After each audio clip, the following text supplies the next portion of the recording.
Ito naman ang masasabi ko sa mga wala pang asawa at sa mga biyuda. Mas mabuti kung magpatuloy na lang kayo sa kalagayan ninyong iyan. Ngunit kung hindi kayo makapagpigil sa inyong sarili, mag-asawa na lang kayo. Mas mabuti na ito kaysa sa magkasala kayo dahil sa matinding pagnanasa ng laman. Ngayon, sa inyong mga may asawa, may utos ako na sinabi mismo ng Panginoon. Hindi dapat hiwalayan ng lalaki ang kanyang asawa, at ganoon din naman ang babae sa kanyang asawa.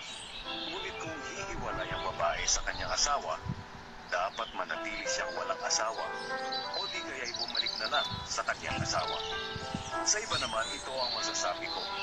Ito'y opinion ko lang, walang sinabi ang Panginoon tungkol dito. Kung ang isang mananampalatayang lalaki ay may asawa na hindi mananampalataya na gusto namang magsama sila, hindi niya dapat hiwalayan ang babae. At kung ang isang babae naman ay may asawang hindi mananampalataya na gusto namang magsama sila, hindi niya dapat hiwalayan ang lalaki. Sapagkat ang lalaking hindi mananampalataya